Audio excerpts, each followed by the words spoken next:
Hey guys, Richard at Ride and Zoom here to my latest YouTube review. This is the review. Bloody lights. Okay, this is the review for the third Harry Potter book, The Prisoner and Harry Potter and the Prisoner of Azkaban. So yeah, just doing my third read of these books. First reads in the 2000s, reread them again 2016-17, and yeah, I've put this off for a couple of years now, rereading and rereading them in 2023 and 24. I doubt they'll all be done by the end of this year. It's not going to happen. Not with the other ones I'm reading. So yeah, basically just a review for the book. Not too much mention the film or also what comes after. So yeah, basically everyone knows the plot. Film 3, Harry's living with his loathsome family, ends up leaving. This time he accidentally inflates his aunt, leaves, comes to Hogwarts, and yeah, so the Ministry are basically a bit kinder to him than he expects, and it seems because Sirius Black is around. He's a guy who, one of friends of Harry's parents, who betrayed them, gave their secret location to Voldemort, and then killed a bunch of innocent people, including the only other mage friend of the Potters, the friend Peter Pettigrew, and then escaped, got sent to Azkaban, and is the only person who's ever escaped from there, and is after Harry. So yeah, basically everyone's trying to keep Harry a lot safer than usual, even though Harry won't admit it in certain times. He has to get permission slips to go to Hogwarts. Of course, if his uncle Vernon doesn't sign it, since he ends up running away from home before that can happen, and he wouldn't have done anyway after he basically has a falling out with the aunt. And basically the plot of the book is Harry's still in danger, finding more trouble. First book without Voldemort in, or some form of him, which is actually quite cool, because in book 1, Voldemort was on the back of one of the professor's heads. Book 2, a memory of himself when he was 17, was in the stage of being resurrected, brought back to life. And then in this one, there's no Voldemort whatsoever. There's plenty of mention of him.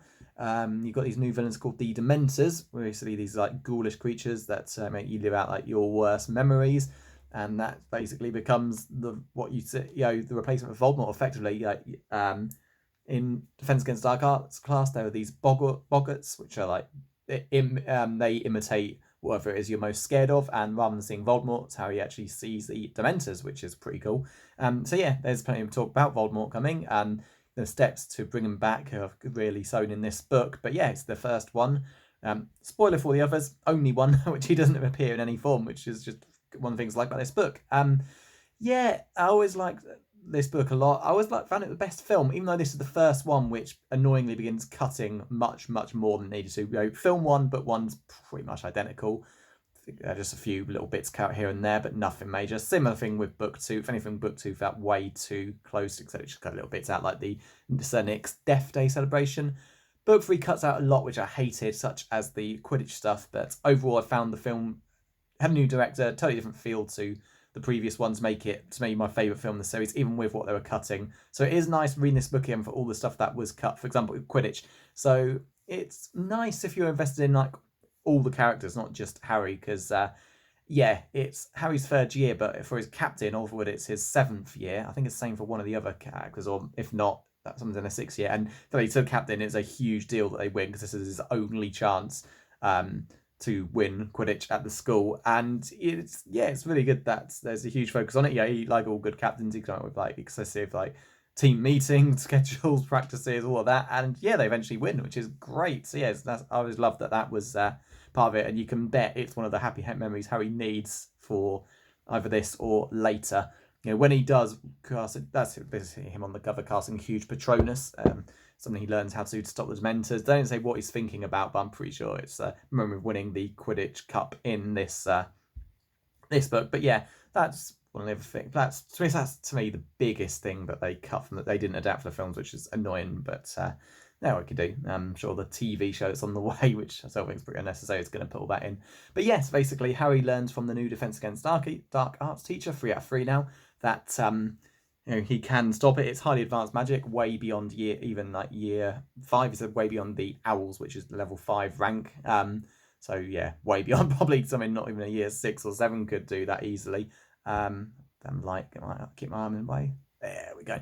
So yeah, basically you have to think about your happiest thoughts, and it creates a Patronus, an animal which is exclusive to each wizard. Is everyone sees it differently. Harry's is a stag like his dad, which is quite nice. And yeah, the teacher is Remus Lupin, one of my favourite of the adult characters, besides Dumbledore, obviously.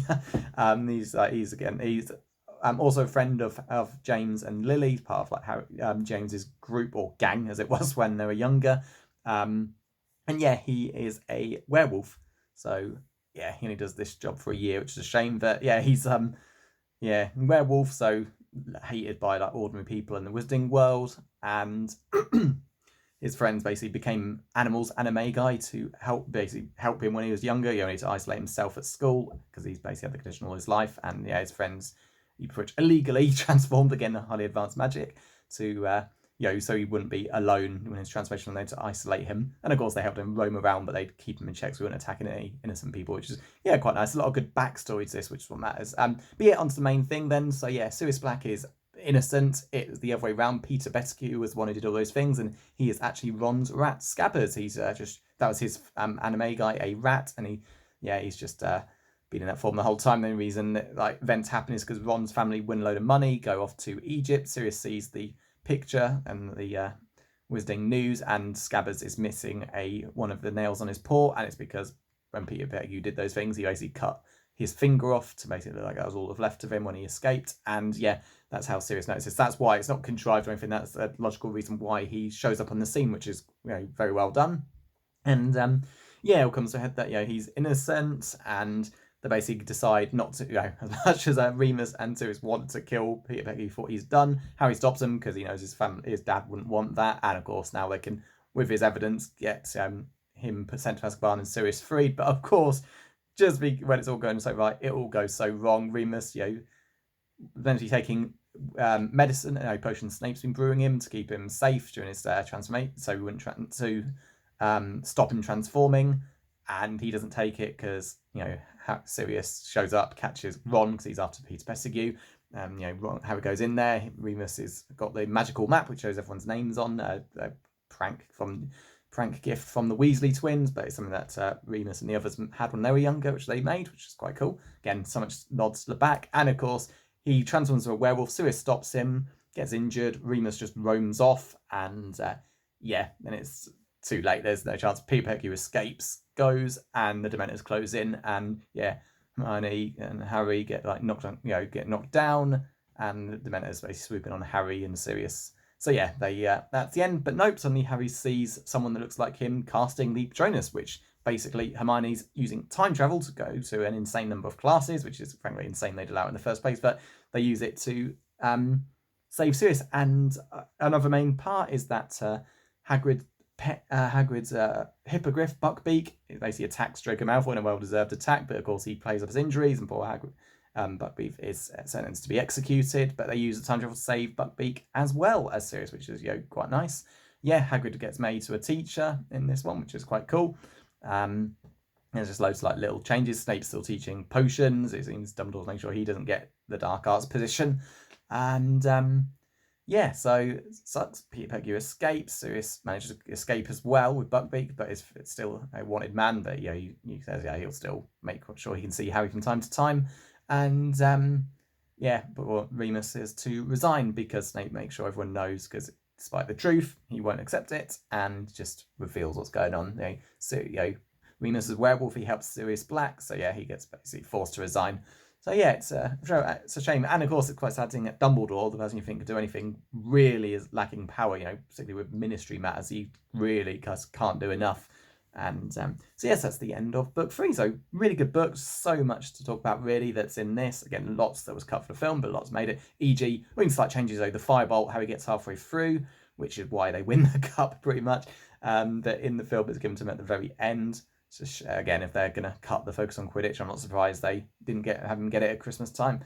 It's what can you do? It's not too much an issue how much they cut, to be honest. That's why I love the third film so much. And still love this book, probably my second favourite book. But really good book, definitely recommended. And that's it for now. So next will be book 4, Goblet of Fire. That'll be a while off, probably late September. We'll see. I'm off on holiday in September, so that book might be with me then, or I might do it, who knows. But that's it. So until then.